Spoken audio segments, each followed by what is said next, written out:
Hi YouTube, Louis J. DiPaolo Jr. here. Raw Thoughts Vlog. The date is May 9th, 2019. I didn't even have to look that up. Sixers play today. Please don't lose. We'll talk about that in another video. Why am I wearing this? To look like Thanos? No. To look like a tool? No. We'll explain it in a second. Shout out, special shout out this episode to Mr. Gary Fishman, the fish. Gary's an awesome guy, and two things I want to note about him. One, it's cool. It's real cool to me to see somebody to see somebody still chase things they love in life. Right, and I think what I admire about Gary is he posted a video of him singing what song? Dancing in the Dark, Bruce Springsteen, and I remember it because I hadn't listened to that song in like years, and then he posted it and it brought me back to it, and I remembered how much I love that song. So thank you, Gary, for that. And it was just really cool to see like Gary pick up. I knew he liked music, but just to see him pick up the guitar and he's singing and then he's posting it on Facebook. It's really awesome because Gary is a hell of a businessman. He's a very, very successful businessman, and to see him just say like, you know what, I'm gonna post this video of me playing guitar and singing. Why? Because I feel like it. That's really cool, and that gives me something to look up to. Sometimes I think we get so caught up with these thoughts and trying to do 500 things that forget that it's the simple things. And to me that was such a pleasant reminder, like this is somebody doing this because this is what they love, like this makes them happy. And of course, Gary, we had to talk about building tables, so I'm building tables. I actually have I laid out metronome, Gary. I laid it out.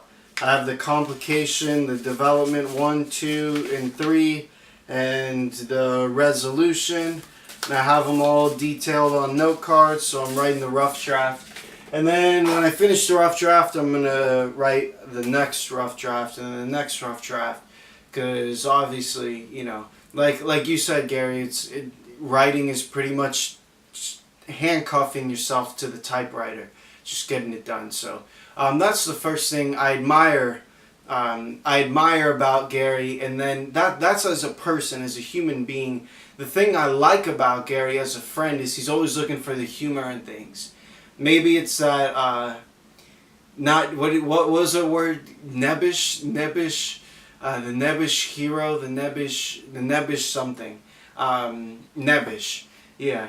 I wouldn't say Gary's on the nebbish level, but definitely you use that humor for your good.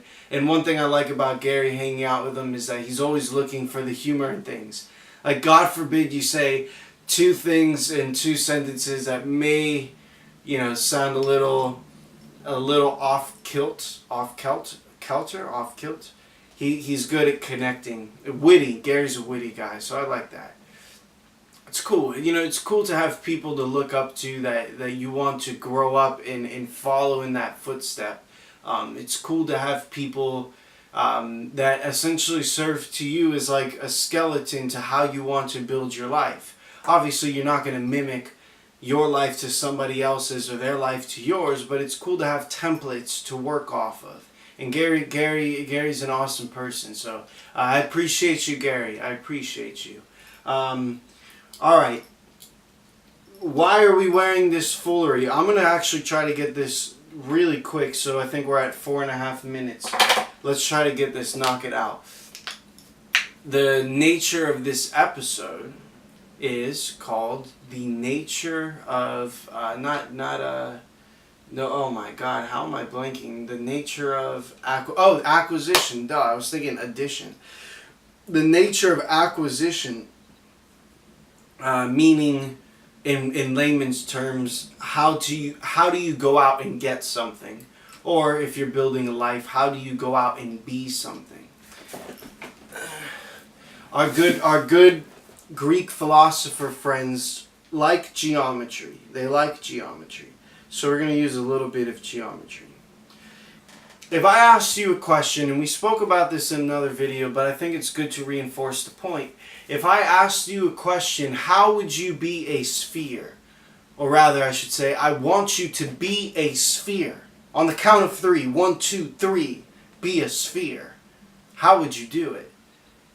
Like that's random, right? If somebody told you, be a sphere, I need you to be a sphere, how would you do it? Well, I don't know how to be a sphere. If you asked me to be a sphere, a literal sphere, not a metaphor, an actual sphere, I wouldn't know how to be a sphere. But we can Google the properties of a sphere. What properties does a sphere have? It's perfectly symmetrical. All points on the surface are the same distance from the center. Okay, everything's equidistant. It has no edges or vertices like a surface. It has one surface. Oh, excuse me, a vertice is a corner. Oh boy. I'm sorry, Dr. Springfield. It has no edges or vertices, corners. It has one surface, the sphere, and it's not a face because it's not flat, and it is not a polyhedron. So that is a sphere. So if I wanted to be a sphere, the first thing I'd have to do is be perfectly symmetrical. Well, I can't be a sphere. I got this ear thing, you see? And actually, dude, 23 years of life, nobody noticed it. Or people, maybe they noticed it, they just don't comment it. It's actually one of my favorite things about myself, to be honest. You see, I got one ear like this, and then one ear with this little point. It's like my lucky fin. Nobody comments on it, honestly. I thought I'd get a lot more comments on it. It was like a huge deal to me, like as growing up, and really hasn't become much of an issue. So I can't be perfectly symmetrical. Sorry, I tried. All points on the surface are the same distance from the center. Well, that's definitely not true, right? An arm to maybe the torso, to the head, to the hip. So that doesn't work for me, etc. But you get the point. I don't know how to be a sphere. I don't know how to be a sphere. But if I wanted to be a sphere, maybe instead of trying to be a sphere, which is an overwhelming task, maybe I could just try going about acquiring the properties of a sphere. Maybe I should first try to be perfectly symmetrical. Then I should try to make all my points equidistant from the center. And it's a rather unusual task. And so obviously it's not feasible for us human beings. Why am I wearing this? Am I trying to be Thanos? Am I trying to look cool or like a tool? No. Why am I wearing this? My financial role models, 3 in particular, Bill Gates, Warren Buffett, and Mark Cuban. None of them wear jewelry. None of them. They're all billionaires. I don't know if Warren Buffett's still a billionaire because I know he gave it all away. But if he's not a billionaire, he could be a billionaire if he wanted to. He has the network to build opportunity now. None of them wear jewelry. This is a great watch I bought at Macy's. Michael Kors. It has a flat face. I wasn't sure how I felt about it in the beginning, but I really do like it. I used to wear it all the time. It became my favorite watch. Goodbye, sweet thing. I'm putting it on eBay right now, actually, when we get off with this video. This one's for Bill Gates. And this one is a Tay-Rock watch. It's like one of those Instagram ads, and it actually turned out to be pretty cool. You know, the gold looks nice. Oh, if I could get it off. Holy cow. The gold's pretty nice on it, and I like it. It served its purpose. You see it has a bit of a thicker face compared to the Michael Kors. But I didn't like this at first, to be honest, but it really grew on me. So this is Bill Gates, this is Warren Buffett, and we say goodnight to Mark Cuban. Good night, Mark Cuban. Fossil. Alexis got this for me a long time ago. So That's it. Am I a billionaire now? No, absolutely not.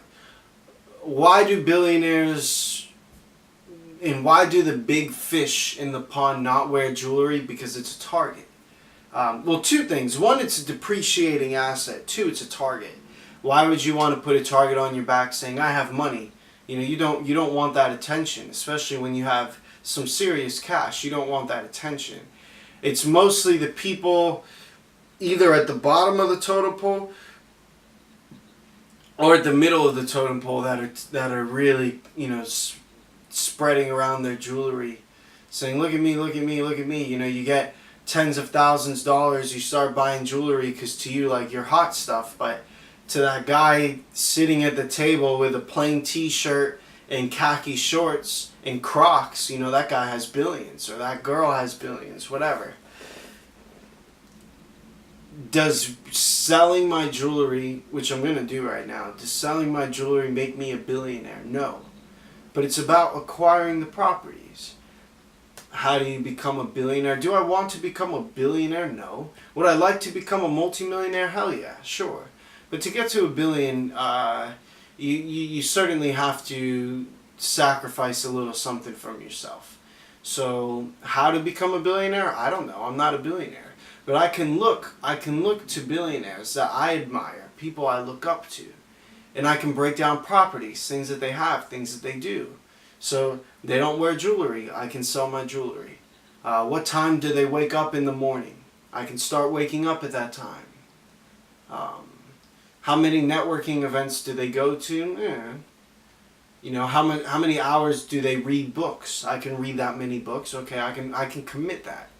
You know, things like that. If you want to acquire, the nature of acquisition perhaps is not to acquire the thing itself, but to acquire the properties one by one.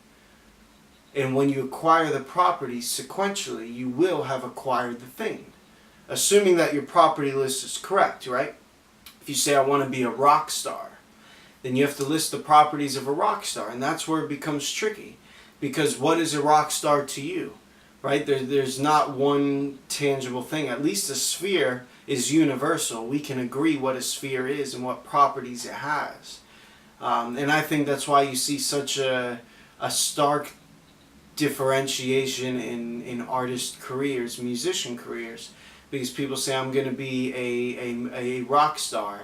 And they list these properties, and perhaps the properties that they envision as a rock star for them is not the same for these people, and etc. And some people say, I'm going to be a rock star in business, and they never touch music in their lives, but they travel the world, they're millionaires, they make their own schedules, you know, they eat the best food, they have the best friends, the best family, etc. So,